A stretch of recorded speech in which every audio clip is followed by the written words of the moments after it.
Yo, what's going on, guys? It's MRGang here. Welcome back to another toy review by yours truly. So today we do have yet another Beyblade review, if you haven't read the title already. And this one's going to be a rather quick one of a release that I've been wanting for some time now. And to be quite frank, this release could have been better. But then again, if you guys know Hasbro by now, a lot of their recent releases could have been better. But anyway, let's get right into the review. Today we are reviewing the Beyblade Burst Rise HyperSphere Zone Lúinor L5 single pack. So of course here we have it right here. Very nice slim packaging. Of course on the left hand side here we do have the Beyblade Burst Rise logo right there.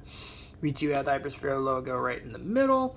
And off to the right here, we do have Zone Lúinor L5, also known in Japan as Zwei Longinus, which, of course, is Zwei meaning two in German. And then we do have the, of course, product shot of the actual Beyblade itself. A nice sort of manga artwork style to it, which I do quite like. Moving on to the back of the box. We do have the Zone Lúinor L5 label right there. Of course, it is an attack type. We do have our Katinko chip / HyperSphere chip. We do have our layer base. We have our forge disc. And we have our HyperSphere driver. Right over here, we do get some stats, which, as I keep saying all the time, don't bother reading those stats because they are rubbish. Putting that off to the side and adjusting the camera again. We're going to go into the part by part, starting off with the chip, which is Longinus. And it does look quite nice. I do quite dig this design with the sort of two gold dragon heads, of course, sort of angled towards the left, as you would expect. And you do have this sort of energy bolt type of effect going through the middle. And it does look quite nice. But for a quick comparison real quick here, let's bring in the Japanese version of the Longinus chip, and you guys can quickly see the difference between both of them. Obviously, the translucency of the translucent plastic is a lot more cloudy on the Hasbro release than it is on the Takara release. Obviously, they have the sticker decals on the dragon heads and off to the sides of the dragon heads. There. And on the back, you do have a QR code as well to scan the Beyblade into the game, mobile app, whatever. And also, this little silver bit is missing on the Japanese release. So there you go. There you have your Longinus chip right there. Next up, we do get the layer base, which is Zwei / Zone, and or Zone / Zwei. Sorry, I said that backwards. But anyway, I do quite like this layer base, at least the Takara version. This version, though, I could take it or leave it.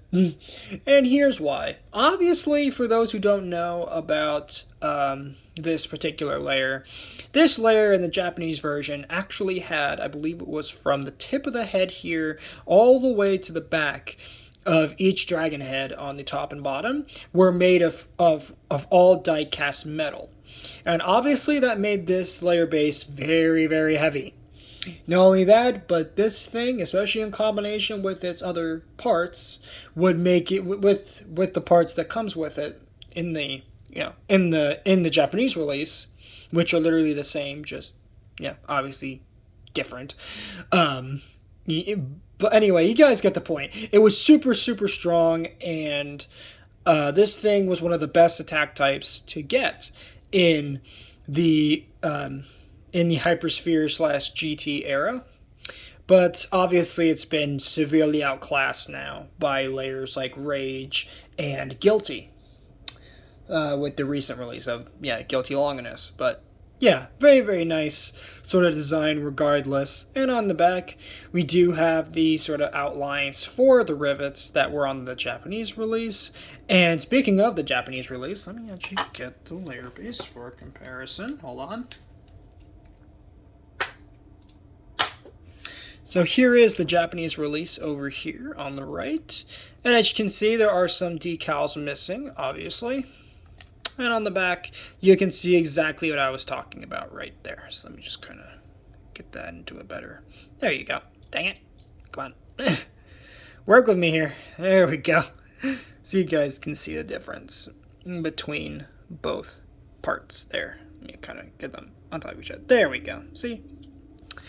So you guys can see right there. Next up, we do get the Forge disc, which is Drake. And Drake is actually pretty cool, as it's a dragon-style disc. And obviously, it did get heavily modified from its Japanese release, as the Japanese release did have a purple plastic out, sort of like a, what do you call it, like a sort of shell that covered the design. That actually made it look quite nice. Not only that, but in combination with the Zwei layer based, you could actually, if you lined up the dragon heads with the dragon heads on the layer, you could actually have increased like metal contact on those dragon heads, thus making it hit that much harder in battle. But obviously for the Hasbro release, it has really no effect, as there's really no weight to speak of here. Not only that, but the dragon heads are significantly reduced in size for this release.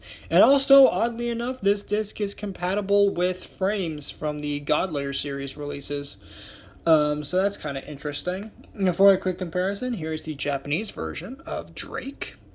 So you guys can see what I'm talking about. But yeah, obviously, yeah, they really nerfed the Drake disc for this release.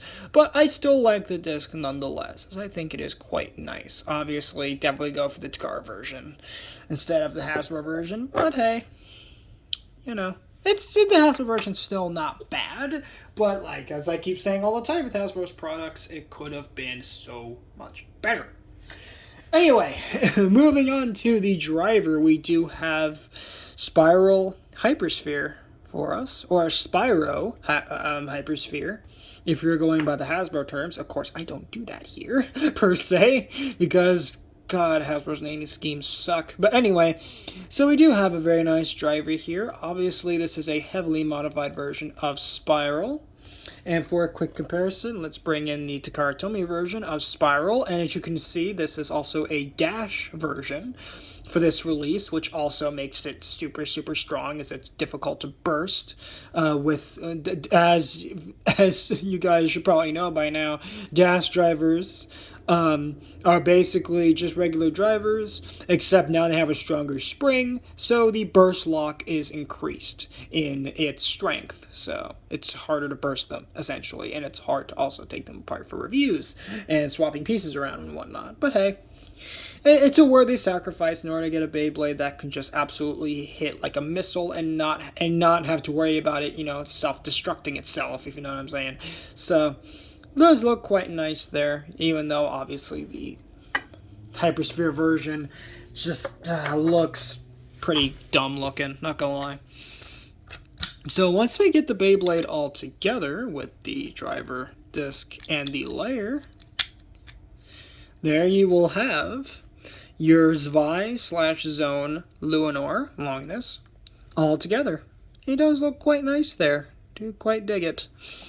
And I gotta say right now, just to clarify, whilst we're here, the slopes are quite nice and tight on this release, so I expect this Beyblade to perform pretty good in the stadiums.